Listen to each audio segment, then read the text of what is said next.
இப்போ எல்லாரும் பேசுறது யூஎஸ்ல ஜாப் இல்லை, இன்டர்ன்ஷிப் கிடைக்க மாட்டேங்குது, பார்ட் டைம் கிடைக்கிறது கஷ்டமா இருக்கு அப்படின்னு. ஓகே, எப்படி இருக்கு actual situation? That is true தான், that is true. Okay, so I'm not gonna sugarcoat and say anything.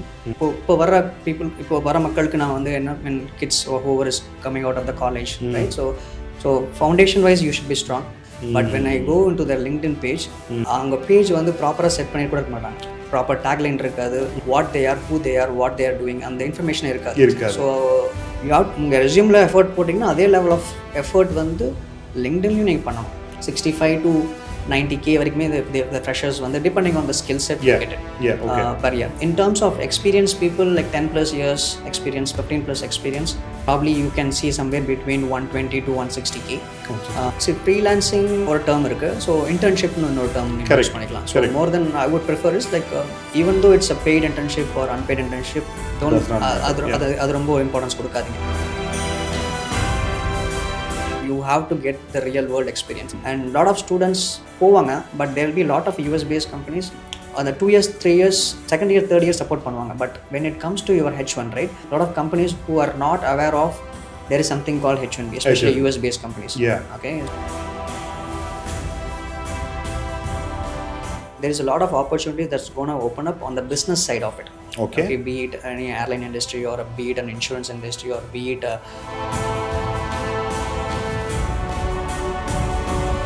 ஒரு 10 இயர்ஸ்க்கு முன்னாடி இந்த கொஸ்டினுக்கு ஆன்சர் பண்ணோன்னா எஸ். இப்போ வந்து definitely you have to think twice. That's what. நான் I wouldn't give you an answer, but I would say think twice.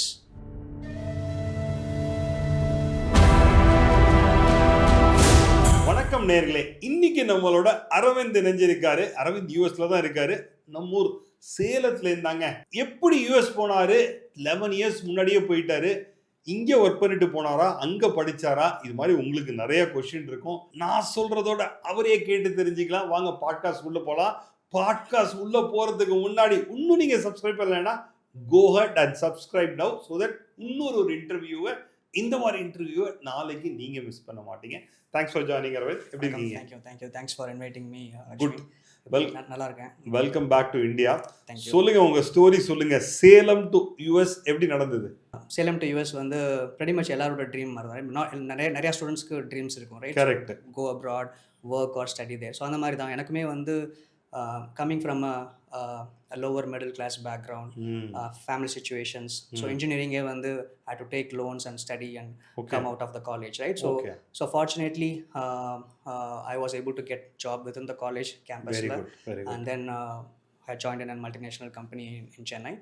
So inga or 4 years work பண்ணேன். So yeah, it takes a lot of time and hard work for us to get to the next step. So with a lot of mentorship from the seniors, so I was able to get through from India to US. and the transition அப்பதான் 2014ல நடந்தது. 2014ல from Salem to Boston. February 14 2014ல land ஆனேன். சூப்பரான நாள், 14 February. Exactly. So அது மறக்க முடியாது.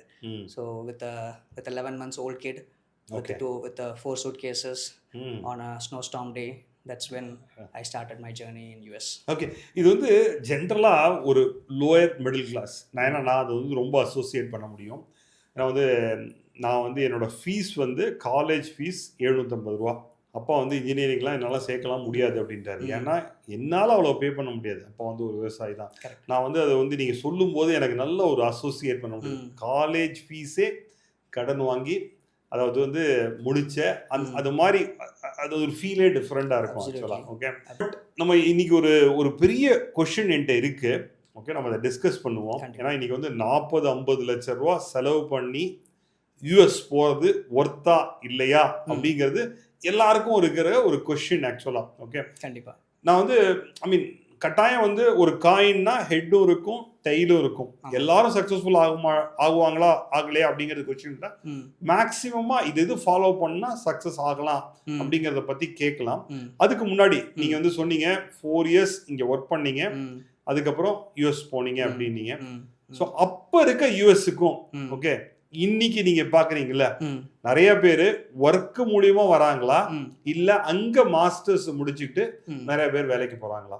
So again, in terms of numbers பார்த்தீங்கன்னா we will have the data, right? So we can do a lot of research. But அப்போ வந்து when we started our career, அப்போ வந்து எங்களுக்கு ஒரு பெரிய அவேர்னஸ்லாம் எங்கெல்லாம் கிடையாது. அப்போது அந்த டைமில் எல்லாருமே வந்து ஒர்க் மூலமாக தான் வந்து நாங்கள் எல்லாமே ட்ராவல் பண்ணிட்டு especially from Tamil Nadu. Okay, so if you get into other states, especially Andhra, தெலுங்கானாலாம் வந்து they are pioneers like 20-30 years before வந்து they were able to get out of India for even for doing bachelor's, masters எல்லாமே. So அதாவது நம்ம ஊரில் வந்து வெளிநாட்டில் படிக்க போகணும்னு சொல்லுவான், ரைட், அவன் வந்து யூஎஸ் தான் போகணும்னு சொல்லுவாங்க. எக்ஸாக்ட்லி. ஸோ நம்மள பார்த்தீங்கன்னா ஒரு ஊருக்கே ஒரு 10 பேர் தான் யூஎஸில் படிப்பாங்க. But if you go to the other state, when I said like அந்த ஸ்டேட்ஸ்லாம் போனீங்கன்னா ஒரு தெருவில் 10 பேரில் 8 பேர் வந்து யூஎஸில் தான் இருப்பாங்க. பட் அந்த அவேர்னஸ் வந்து நம்ம பசங்களுக்கு இப்போ தான் கொஞ்சம் கொஞ்சமாக வர ஆரம்பிக்குது. So there is lot of students who are going to come from Tamil Nadu. But என்னென்னா நிறைய பேருக்கு அந்த அவேர்னஸ் இருக்கிறது இல்லை. ஸோ எந்த காலேஜ் சூஸ் பண்ணணும், ரைட்? ஸோ என்னென்ன மாதிரி ப்ரோக்ராம்ஸ் சூஸ் பண்ணணும், even after completing their masters, right? So என்ன மாதிரி இன்டர்ன்ஷிப்ஸ் எடுத்து பண்ணணும், எங்கே மாதிரி எம்ப்ளாயர்ஸ் கிட்ட போய் பேசணும், ஜாப் ஆப்பர்ச்சுனிட்டிஸ் எப்படி போகணும், ஸோ அதெல்லாம் வந்து ஒரு அவேர்னஸே இருக்கிறது இல்லை. ஓகே, ஸோ அந்த டைம் தான் வந்து what I would advise the students is basically நீங்கள் வந்து ஒரு இண்டஸ்ட்ரி எக்ஸ்பர்ட்ஸ் கிட்ட பேசணும், mentors. You have to choose, you have to talk to 10 different people. Correct. But you don't know யார் அந்த 2 பேர்த்துக்கிட்ட இருந்து ரைட் இன்ஃபர்மேஷன் வரணும் உங்களுக்கு தெரியாது. But you have to go out and talk to the people. ஆமாம். So I would suggest like அதான், right? So இப்போ எப்படின்னா உங்களை மாதிரி எக்ஸ்பர்ட்ஸ் ஆர் இண்டஸ்ட்ரி எக்ஸ்பர்ட்ஸ் யாரோ ஒர்க் பண்ணிட்டு இருப்பாங்க, மாஸ்டர்ஸ் முடிச்சுட்டு ஒர்க் பண்ணிட்டு இருப்பாங்க. இப்போ நிறைய பேர் நீங்கள் ஒரு காலேஜ் போகணும்னு நீங்கள் டிசைட் பண்ணியிருப்பீங்க. ஸோ அது ஜஸ்ட்டு நீங்கள் வந்து பேப்பர்ஸில் மட்டும் பார்க்காம அந்த காலேஜில் படித்த ஸ்டூடெண்ட்ஸ் யாருன்னு ரீச் அவுட் பண்ணுங்க. Okay, so those are things. Okay, because நீங்கள் சொன்னீங்கல்ல நெட்வொர்க்கிங். ஓகே, ஐ மீன் சிம்பிளாக போனால் நெட்வொர்க்கிங். ஓகே, என்னை பொறுத்த வரைக்கும் ஐ ஆல்வேஸ் சே காலேஜ் ஸ்டூடெண்ட்டாக இருக்கா, உனக்கு ரெஸ்யூம் ரெடி பண்ணுறியோ இல்லையோ, உன்னோட லிங்க்டின் ப்ரொஃபைலை பக்காவாக வச்சுக்கிட்டேன்னா it is a tool for you to reach many people. Okay, நீங்கள் உங்களோட எக்ஸ்பீரியன்ஸில் யூஎஸில் ஒரு ஹச்ஆரை ரீச் பண்ணணும்னா how important or how must LinkedIn is actually? Absolutely, it is like 200% very important, right? So one of the நிறைய students or a lot of people who are looking for opportunities, they message me in LinkedIn. But when I go into their LinkedIn page, அவங்க page வந்து ப்ராப்பராக set பண்ணி கூட இருக்க மாட்டாங்க. Okay, proper tagline இருக்காது. they will not even have an about section filled in, what they are, who they are, what they are doing, அந்த information இருக்காது. ஸோ அந்த மாதிரி இருக்கிறப்போ ஹெச்ஆர் ரெக்ரூட்டர்ஸ் வந்து உங்கள் ப்ரொஃபைலை பார்க்கும்போது it will not click their mind impression for them to even respond to your messages. So you have உங்கள் ரெஸ்யூமில் எஃபர்ட் போட்டிங்கன்னா அதே லெவல் ஆஃப் எஃபர்ட் வந்து லிங்க்டின்லையும் நீங்கள் பண்ணணும். இப்போ வந்து things are even going to the next level. I am seeing even lot of industry leaders are taking Instagram is also another social media channel where they are building their own profiles, right? Correct. There's a profile called Data Science Girl and so I'm following, like she talks about a lot of data science stuff. Correct. So not just LinkedIn. So next generation kids, you can even be more creative in getting into Instagram as well. Okay, super. Even data science, and I understand that you are working in that area. Okay, right. I'm working in data analytics. Data analytics. Okay. Yes. Okay, so you work on data analytics. அந்த டேட்டாவை பற்றி பேசுவோம். ஏன்னா இன்னைக்கு எங்கே கேட்டாலும் okay there are only 3-4 buzzwords. Correct. Either artificial intelligence, data science or data analytics, right, robotics, right, cloud, anything to do with the cloud actually, or cyber security. Right. So illa bioinformatics, you again part of bio with AI actually. Okay. Right. So what is a, I mean entire ஒரு என்ன சொல்லலாம், அந்த software இதே ஒரு change ஆன மாதிரி ஒரு feel. It is not just a feel alone, there's a lot of things are changed. Okay, ஒரு 10 இயர்ஸ்க்கு முன்னாடி உங்களுக்கு என்ன தெரியுங்கிறது இன்னைக்கு யூஸ் பண்ண முடியாது. Correct. Okay, that kind of tool what we use it totally different. Correct. Especially data. Okay, அதை பற்றி சொல்லுங்க. என்னென்ன skill somebody wanted to get into either on anything with data, what kind of skills they must acquire? Okay, so basic foundation பார்த்தீங்கன்னா definitely, right, you have to learn the basic data warehousing concepts, SQL. Okay. And now you should have definitely Python skills. இருக்கணும். So இப்போ industry, again theoretically you can study a lot of things, but when it comes to industry, like what is required angrada more important, right? So especially what I'm dealing with, a lot of customers that we are dealing with is going through the data modernization journey. So all on-prem they are all moving towards cloud. So 10 years back they were talking about big data. Okay, so now it's all cloud, AWS, Snowflake, Google GCP right so correct. இப்போ வர இப்போ வர மக்களுக்கு நான் வந்து என்ன mean kids whoever is coming out of the college right so foundation wise you should be strong and when it comes to the other skills that you need to develop, right? So there are like a lot of ETL tools like you need to be like Informatica cloud. When it comes to visualization like BI tools நிறைய Power BI, Tableau இந்த மாதிரி டூல்ஸ்லாம் இருக்குது. So அந்த மாதிரி டூல்ஸ்லாம் வந்து you should be skilled enough to sell yourself and get into a job opportunity. Okay, ஒரு ஃப்ரெஷராக okay anything related to, I mean, ஒரு மாஸ்டர்ஸ் நாங்கள் படிச்சுட்டு immediately if they are getting into a job as a fresher na, what kind of salary they can expect, or if somebody is like people like you who has about 10-11 years of experience, ஒரு range சொல்லுங்களேன். 11 years experience இருந்தா என்ன kind of salaries they can expect actually? Absolutely. So freshers பார்த்தீங்கன்னா again US பொறுத்த வரைக்கும் அப்படின்னா salaries வந்து location specific, right? Correct. From California na different definitely higher இருக்கும். East coast na definitely considerably lower than the west because coast. of cost of living, other Right. things. So LCN சொல்லுவாங்க அங்க. I mean labor depending on every states. So the salary is decided. So average பார்த்தீங்கன்னா when it comes to fresher, it's nowadays, so when we 10 years before now it was like 50 to 70k and so on. இப்போ பார்த்தீங்கன்னா definitely it is little higher, 65 to 90k வரைக்குமே the freshers வந்து depending on the skill set you get it per year, $1,000, $65,000 to $90,000.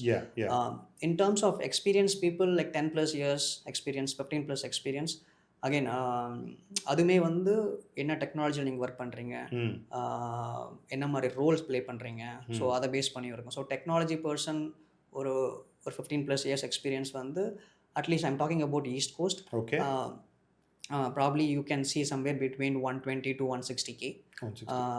So salary ranges இருக்கும். So when becomes like ஒரு director role or vice president role போகும்போது definitely it will be more than 180 to 220 to 30k at least in the east coast of US. Okay, so is there a job opportunity? Because one of the biggest இப்போ எல்லாரும் பேசுறது யூஎஸ்ல job இல்லை, internship கிடைக்க மாட்டேங்குது, part time கிடைக்கிறது கஷ்டமா இருக்கு அப்படின்னு. ஓகே, எப்படி இருக்கு ஆக்சுவல் சிச்சுவேஷன்?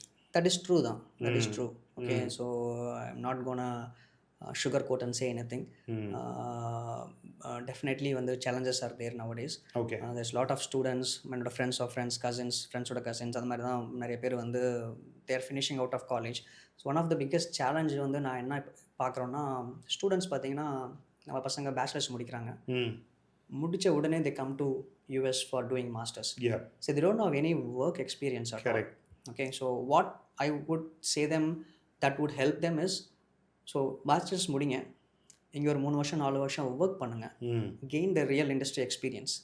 அது பண்ணிட்டு then you come and do the masters, because masters is not a small money, right? At least whoever is having a money that's okay. ஒரு நார்மல் பசங்க மிடில் கிளாஸ் பசங்க வந்து படிக்கணும்னா ஒரு 40-50 லட்ச ரூபா செலவு பண்ணோன்னா கண்டிப்பாக லோன் போட்டு, கரெக்ட், அப்பா அம்மா இருந்த சேவிங்ஸ் எல்லாம் போட்டு தான் படிக்க போகிறீங்க. So definitely you need to be in a safe zone to land into a job after once you complete your college. Okay, கரெக்டாக சொன்னீங்க. I mean today masters is nothing less than 40-50 lakhs.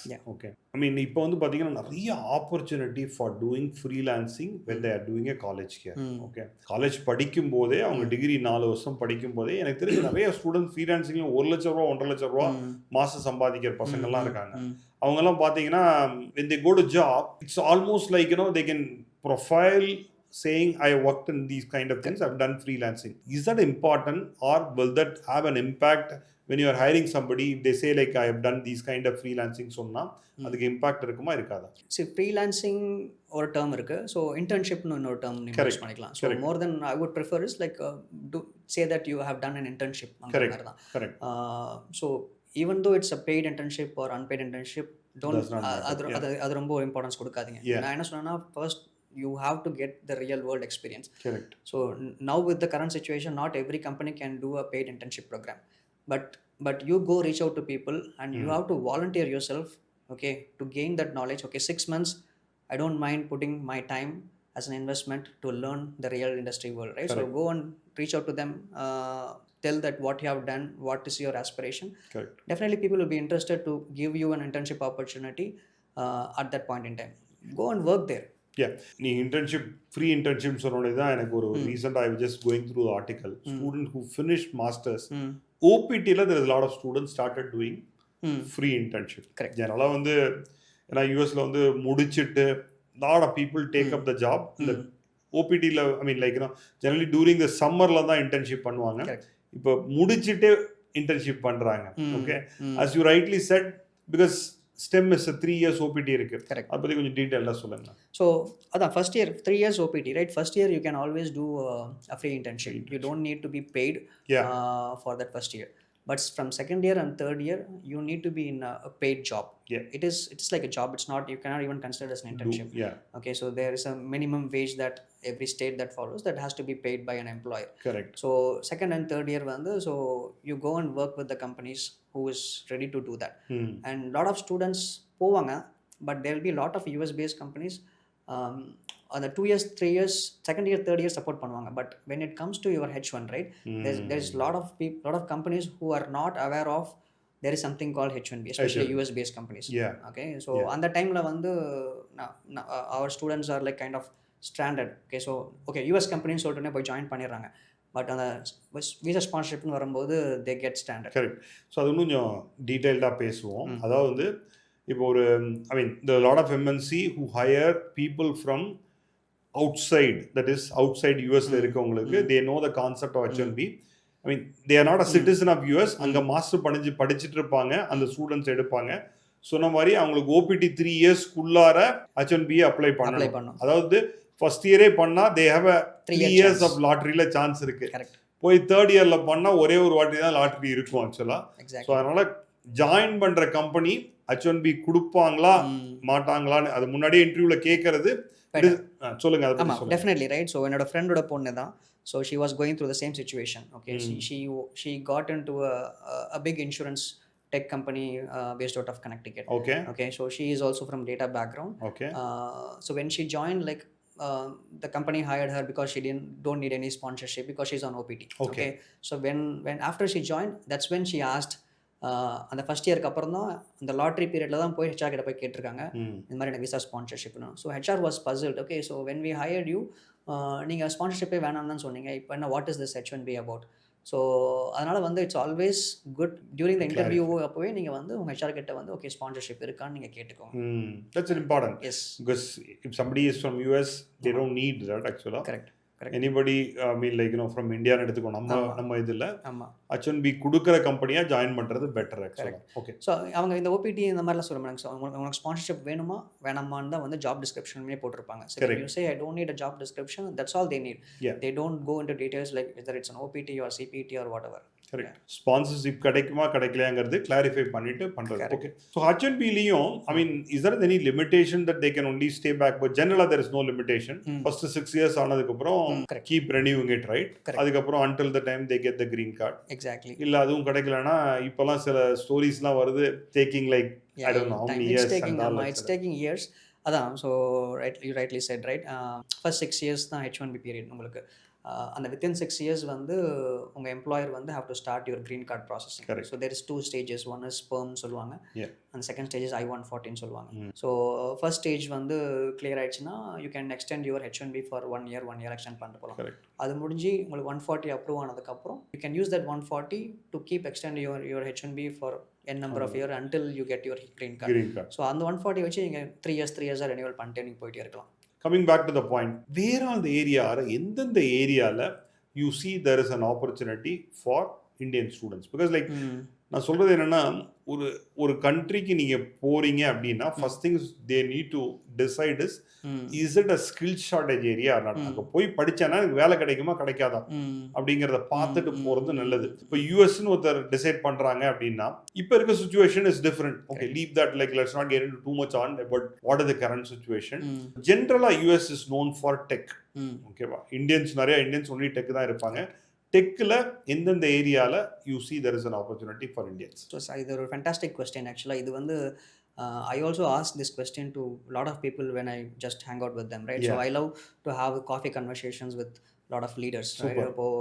This one of the conversation நான் இந்த question நான் கேட்டிருந்தேன். Is one of the leader in American Airlines. Okay okay so அவரும் நம்ம ஊருக்காரர் தான். ஓகே அவரே பேசிகிட்டு இருந்தபோது so we are always focusing on the tech side of the industry, right? So என்ன சொன்னார்னா there is a lot of opportunity that's going to open up on the business side of it. Okay Okay, be it any airline industry or be it an insurance industry or be it a manufacturing sector, right? So and the business knowledge அங்கிறது வந்து இப்போ lot of people who are in that roles are going to be retiring soon in US. Okay Okay, so and the knowledge and the business knowledge வந்து definitely it's gained all through the years. Okay Okay, there will be an opportunity along with tech skill. Okay If you are into product side or if you are into the business side, if you can get into the business side of it, that will have opportunities in the future too. Okay, that means you saying somebody is doing in like an MBA. ஆமாம், MBA இருக்கணும், but not necessary in MBA, right? So இங்கே US பொறுத்த வரைக்கும் நீங்கள் வந்து they don't நீங்கள் வந்து technology side படிச்சுட்டு கூட you can work with the business teams. Okay okay, so இப்போ இன்சூரன்ஸ் சைட்லாம் பார்த்தீங்கன்னா ஸோ இந்த கேட்டஸ்ட்ராஃபி அனாலிசிஸ்லாம் பண்ணுவாங்க. ஓகே, ஸோ இங்கே புயல் வந்து 5 வருஷத்துக்கு முன்னாடி வந்தது, இவ்வளோ டேமேஜஸ் வந்திருக்கு, ஃபியூச்சரில் வந்து இந்த இடத்துல வரப்போகுது, ஐ மீன் வரும் அப்படின்னு சொல்லிட்டு இந்த ப்ரெடிக்ஷன்ஸ் எல்லாமே பண்ணுவாங்க. So they will have to understand the business how it works along with the technology backing from the technology group people. Okay, so அந்த மாதிரி ரோல்ஸ்லாம் வந்து you can get in it, but it's not something that you learn and go. It's something that you will go there and learn it along with them actually. Exactly. Okay, good actually. So you see there is an opportunity other than tech, I mean business. And I also see there is a very good opportunity in healthcare also. Correct. Healthcare, I mean there is good amount of opportunity. Logistic வரலாம். நான் நம்ம president வந்து என்ன சொல்லிட்டு இருக்காரு, எல்லா கம்பெனிஸும் இங்கே வந்து பண்ணுங்கன்னு சொல்றாரு. There is a good possibilities in logistic also. Okay. Yeah. So coming back to the one of the crux, அதாவது எல்லாரும் சொல்லுது சரி இதெல்லாம் ஓகே, நான் ஒரு 50 லட்சம் ரூபா செலவு பண்ணி யூஎஸ் வரலான்னு நினைக்கிறேன். Okay, is there opportunity still? ஆக்சுவலாக என்னன்னா பெரிய நீங்கள் சொல்கிற மாதிரி நிறைய பேர் வந்து ஒரு 80% 90% பீப்புள் லோன் தான் எடுத்துகிட்டு வராங்க. அதில் வேற இன்னொன்று என்ன, அப்பப்போ வந்து பயமாக இருக்குது. நீங்கள் வந்து திடீர்னு பார்க்குறேன் அந்த கன் எடுத்து சொல்கிறான், கன் கல்ச்சர் இஸ் நார்மலாக இருக்குது, ஏதோ வெத்தலை பார்க்க போகிற மாதிரி போயிட்டு சுட்டுட்டு போயிட்டு இருக்கானே அப்படிங்கிற மாதிரி இருக்குது ஆக்சுவலாக. ஸோ ஆக்சுவலாக யூஎஸ் இஸ் சேஃபா அண்ட் 50 lakhs ஒர்க் பண்ணி படிக்க வரது யூஸ்ஃபுல்லாக? ஓகே, ஃபர்ஸ்ட் கொஸ்டின் எஸ் சேஃபான்னு நான் சொல்லுவேன், பட் டெஃபினெட்லி நான் at least I am from the east coast. Okay, so I would proudly say that I am very safe there. And especially east coast people are very very friendly. ரொம்ப ஃப்ரெண்ட்லியாக இருப்பாங்க. நான் அந்த there was a big cultural transaction when I move from here to their, right? நான் உள்ளே போகும்போதே எனக்கு முன்னாடி ஒருத்தவங்க போயிட்டு இருந்தாங்கன்னா கதவை அவங்க திறந்துட்டு போயினதுக்கப்புறம் நாம விட்டுட்டு போயிடுவோம். அங்கே போனா they will wait for me to cross and they will greet me, hi good morning, smile பண்ணிட்டு போவாங்க. நம்ம இங்கே வந்து தெரிஞ்சவங்க நேருக்கு நேர் வந்தால் கூட நம்ம வந்து க்ரீட் பண்ண மாட்டோம். அங்கே யாருனே தெரியாதவங்க கூட வந்து க்ரீட் பண்ணிட்டு தான் போவாங்க. That is one of the thing that I still love and admire from those people. But அது வந்து இப்போ நான் வந்து இங்கே வந்து நான் நிறைய பேர் வந்து பண்ணும்போது யாரா நீ எதுக்கு சும்மா எனக்கு பண்ணுற that's what, right? So people are nice, I am safe there. That is one question. ஒரு 10 இயர்ஸ்க்கு முன்னாடி இந்த கொஸ்டினுக்கு ஆன்சர் பண்ணோன்னா எஸ், இப்போ வந்து definitely you have to think twice. Yeah that's what. நான் I wouldn't give you an answer, but I would say think twice.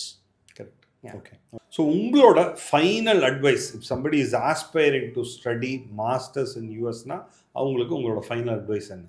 Okay, so என்னோட அட்வைஸோட நான் வந்து டாக்டர் வேலுமணி சாரோட அட்வைஸ் நான் எடுத்து உங்களுக்கு கோட் பண்ணுறேன். So I am biggest fan of his punch lines. தைரோகேரோட founder, right? So I have just taken this okay for you. So அவர் என்ன சொல்லிப்பாருன்னா, if you focus you can learn. Okay, so without focus you cannot learn, right? So if you learn you can grow. Okay, so without learning definitely you can not grow. Okay, so if you grow okay you can enjoy. Okay, so without growth you cannot enjoy. Okay, so சொல்ல போகிறது என்னென்னா first focus பண்ணுங்கள், learn பண்ணுங்கள், grow பண்ணுங்கள், அப்புறம் enjoy பண்ணுங்கள். ஆமாம், ஆரம்பத்தில் என்ஜாய் பண்ணிங்கன்னா அப்புறம் க்ரோவும் ஆக மாட்டீங்க, கற்றுக்கவும் மாட்டீங்க, என்ஜாயும் பண்ண முடியாது அப்படின்னு சொல்லிட்டு சூப்பராக பாட்காஸ்ட் கொடுத்தீங்க. Thanks for joining it. Actually நேர்களே, if you are still yet to subscribe, go ahead and subscribe so that you don't miss out one more interview like this. Actually உங்களுக்கு மோஸ்ட் ஆஃப் த கொஷின்ஸ் உங்களுக்கு இருந்த டவுட்லாம் இந்த பாட்காஸ்ட்டில் address ஆகிருக்குன்னு நினைக்கிறேன். இல்லை இன்னும் எனக்கு நிறைய கொஸ்டின்ஸ் இருக்குன்னா கமெண்ட்டில் போடுங்க. ஸோ தட் நெக்ஸ்ட் பாட்காஸ்ட்டில் நம்ம அதையும் கவர் பண்ணிடுவோம். Thanks for joining Aravind. Thank you Lakshmi. My pleasure.